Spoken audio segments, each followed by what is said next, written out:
నమస్తే, నేను మీ జర్నలిస్ట్ రవిచంద్ర. ఆంధ్రప్రదేశ్లో ప్రస్తుతం కొన్ని కూటమి ప్రభుత్వ హయాంలో విచిత్రమైన నిర్ణయాలు, విచిత్రమైన పరిస్థితులు అయితే కనిపిస్తున్నాయి. అయితే ఇవే అంశాలకు సంబంధించి మనతో జూమ్లో అందుబాటులో ఉన్నారు ఎర్రగొండపాలెం ఎమ్మెల్యే చంద్రశేఖర్ గారు. సార్ నమస్కారం. సార్ నమస్కారం సార్, బాగున్నారా? బాగున్నాను సార్. సార్ 2029 ఎన్నికల్లో మేము అధికారంలోకి వస్తాం. అధికారంలోకి రాగానే ఇప్పుడు ఏదైతే చంద్రబాబు నాయుడు తనపై ఉన్నటువంటి కేసుల్ని పూర్తిగా కొట్టేయించుకునే ప్రయత్నాలు చేస్తున్నారో ఆ కేసుల్ని తిరిగి మళ్ళీ నమోదు చేసేలాగా మేము చూస్తామని చెప్పి నిన్న జగన్మోహన్ రెడ్డి గారు ప్రెస్ మీట్లో మాట్లాడారు. అయితే 2029 ఎన్నికల్లో గెలిచిన తర్వాత వీళ్ళపైన మళ్ళీ కేసులు నమోదయ్యే అవకాశాలు ఉన్నాయంటారు. సార్, చంద్రబాబు నాయుడు గారి మీద కానీ తెలుగుదేశం పార్టీ నాయకుల మీద కానీ నమోదైనటువంటి కేసులన్నీ కూడా సాక్ష్యాధారాలతోటి గౌరవ న్యాయస్థానంలో న్యాయస్థానాల పర్మిషన్ తోటి వాళ్ళని జైళ్ళలోకి పంపినటువంటి కేసెస్ అవన్నీ. ఏదో ఉట్టిగా పెట్టింది, ఏదో ఆరోపణ చేసినటువంటి కేసెస్ కానే కాదు. చంద్రబాబు నాయుడు గారు స్కిల్ డెవలప్మెంట్ కేసులో కోట్ల రూపాయలు, వందల కోట్ల రూపాయలు చేతులు మారినట్లుగా అడ్డదారుల్లో బినామీ కంపెనీలకు వెళ్ళి తిరిగి మళ్ళీ తెలుగుదేశం పార్టీకి సంబంధించినటువంటి అకౌంట్స్లో, ఫేక్ అకౌంట్స్లో ఒక షెల్ కంపెనీలు సృష్టించి ఆ కంపెనీల్లోకి డబ్బులు డైవర్ట్ చేసినట్టుగా స్పష్టమైనటువంటి ఆధారాలతోటి ఆ రోజు దొరికిపోయారు.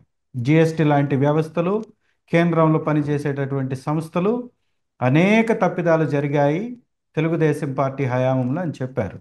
అలాగే కాగ్ లాంటి వ్యవస్థ చంద్రబాబు నాయుడు గారు 2014 నుంచి 19 వరకు వారి ప్రభుత్వంలో జరిగినటువంటి లెక్కల్లో పెద్ద పెద్ద బొక్కలు ఉన్నాయని చెప్పారు. మరి ఇవన్నీ పెద్ద సంస్థలైనటువంటి కాగ్ లాంటి వ్యవస్థలు చెప్పినటువంటి కేసుల్లో మీరు ఏ విధంగా ఏ రకమైనటువంటి ఆధారాలు తారుమారు చేస్తూ, మీరు అధికార దుర్వినియోగం చేస్తూ ఏ విధంగా మీరు కేసులను కొట్టించేసుకుంటారు? ఫైబర్ గ్రిడ్ కేసు చాలా స్పష్టంగా దొరికినటువంటి కేసు. దానిలో చంద్రబాబు నాయుడు గారికి సంబంధించినటువంటి వ్యక్తులు టెరాసాఫ్ట్ అనేటటువంటి కంపెనీలో పనిచేసినటువంటి వ్యక్తిని తీసుకొచ్చేసి మళ్ళీ ఫైబర్ గ్రిడ్కి సంబంధించిన దానిలో డైరెక్టర్గా పెట్టేసి కోట్ల రూపాయలు కుంభకోణం జరిగింది. అదేవిధంగా ఇన్నర్ రింగ్ రోడ్ని మార్చి, దాని అలైన్మెంట్ మార్చి నారాయణ గారు హెరిటేజ్ మరియు ఈ యొక్క లింగమనేని రమేష్కి సంబంధించినటువంటి ఆస్తులకి రేట్లు పెరిగేలాగా 3 కిలోమీటర్లు అలైన్మెంట్ను మార్చారు. ఇవన్నీ కూడా స్పష్టమైన ఆధారాలతోటి వారి మీద నమోదవబడ్డటువంటి కేసెస్. వీటి నుంచి మీరు ఏ విధంగా తప్పించుకుంటున్నారు? ఏ విధంగా అంటే, ఎవరైతే దర్యాప్తు చేశారో వారిని భయపెట్టి విత్డ్రా చేయించుకోవడం, ఎవరైతే సాక్షులుగా ఉన్నారో వారిని భయపెట్టి వారిని కేసు విత్డ్రా చేయించుకోవటం, ఇవి వారు చేస్తున్నటువంటి ప్రయత్నాలు. కాబట్టి ప్రజల సొమ్ము 100 కోట్లు కాజేసినటువంటి వారి మీద ప్రభుత్వం యొక్క బాధ్యత కదా చర్యలు తీసుకోవడం. శ్రీ జగన్మోహన్ రెడ్డి గారు చేసింది అదే పని. మా గవర్నమెంట్ వస్తే ఖచ్చితంగా ప్రజల సొమ్ముని కక్కిస్తాం, దీనిలో ఎలాంటి అనుమానం లేదు, సందేహం లేదు. అనేక సంవత్సరాలుగా ఉన్నటువంటి ఫీజులను ఎత్తివేశారు మద్యం దుకాణాల మీద. ఫీజును ఎత్తివేయడం వల్ల వందల కోట్ల రూపాయలు ప్రభుత్వ ఖజానాకి గండిపడ్డది. మద్యం దుకాణాల కేటాయింపులో లాటరీ పద్ధతిని కూడా రిగ్గింగ్ చేశారు తెలుగుదేశం వారు. 2014 నుంచి 19 మధ్యలో కేటాయింపులు చేసినటువంటి వాటిల్లో కూడా తప్పులు జరిగాయి. కాబట్టి ఖచ్చితంగా వాటి మీద చర్యలు తీసుకోవటం ప్రభుత్వం యొక్క బాధ్యత. ప్రజలు కష్టంతో కట్టినటువంటి ట్యాక్సుల్ని అడ్డదారుల్లోకి కొట్టేసి వారి యొక్క సొంత ఖజానాల్లోకి, సొంత అకౌంట్లలోకి ట్రాన్స్ఫర్లు చేసుకుంటే కేసులు పెట్టొద్దా? చర్యలు తీసుకోవద్దా? ఇది ప్రభుత్వ బాధ్యత కాదా? కాబట్టి ఖచ్చితంగా మళ్ళీ మా గవర్నమెంట్ వస్తే ఏవైతే ఆధారాలతో నమోదైనటువంటి కేసులు ఉన్నాయో వాటన్నిటినీ తిరిగి మళ్ళీ ఓపెన్ చేస్తాం. వాటి మీద దర్యాప్తు జరుగుతుంది, వాటి మీద చర్యలు కూడా ఉంటుంది, శిక్షలు కూడా ఉంటాయి.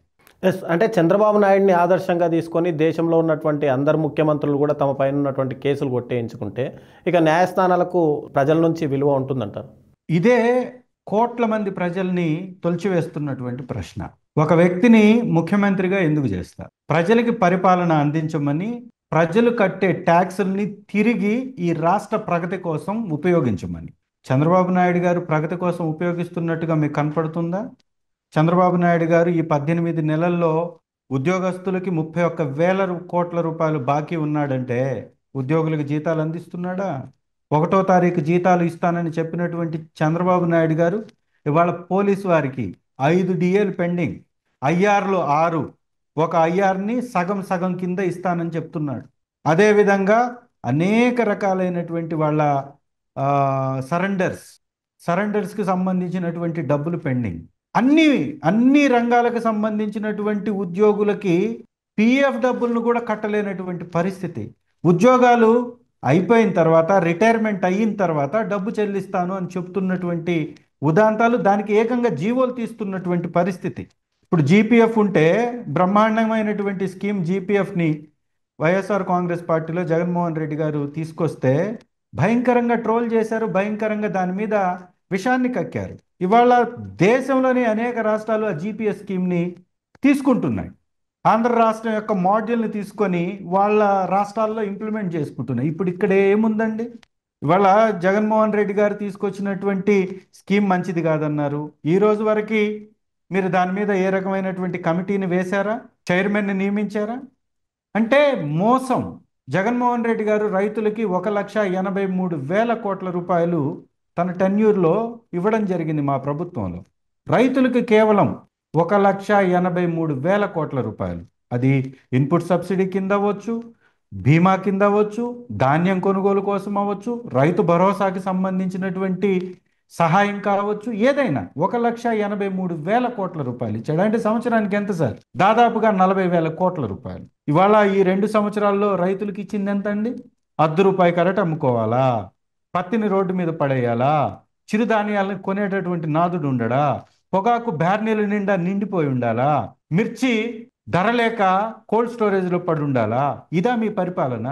వీటన్నిటి మీద ధ్యాస లేకుండా కేవలం తను అక్రమంగా అడ్డగోలుగా సంపాదించినటువంటి సంపాదనని కాపాడుకోవడానికి, ఈ సంపాదించడంలో భాగంగా తను చేసినటువంటి నేరాలని, చేసినటువంటి తప్పుల్ని, ఆ తప్పులకి వచ్చినటువంటి శిక్షల్ని తప్పించుకోవడానికి ఈ అధికారాన్ని ఉపయోగించుకుంటున్నట్టుగా తన కేసుల నుంచి బయటకు వస్తున్నటువంటి పరిస్థితులు కనపడుతుంది. ఇది ప్రజాస్వామ్యానికి గొడ్డలి పెట్టు. ఇలాంటి వ్యవహారాలు నిజంగా దేశ చరిత్రలో ఎవరు కూడా చూసుండరు. చిన్న చిన్న స్కాములకే జైళ్ళకి వెళ్ళినటువంటి సెంట్రల్ మినిస్టర్లను చూసాం. చిన్న చిన్న స్కాములకి ప్రభుత్వాలు కూలిపోయినటువంటి పరిస్థితులను గమనించాం. ఇక్కడ మాత్రం ఆంధ్రాలో పోలీస్ వ్యవస్థకి 0 మార్కులు, విద్యా వ్యవస్థకి 0 మార్కులు, పంచాయతీ రాజులో విపరీతమైనటువంటి నిలువు దోపిడీ. 3 ఈ రాష్ట్రానికి మంత్రులుగా, ముఖ్యమంత్రులుగా, డిప్యూటీ ముఖ్యమంత్రిగా ఉన్నటువంటి 3 ఇంజన్లు. ఈ 3 ఇంజన్లు, ఒక ఇంజన్ ఒక సైడ్ లాక్కెళ్తే ఇంకొక సైడ్ ఇంకొక ఇంజన్ లాక్కెళ్తే ఎవరు ఈ ప్రభుత్వాన్ని నడుపుతుందో తెలియనటువంటి పరిస్థితి.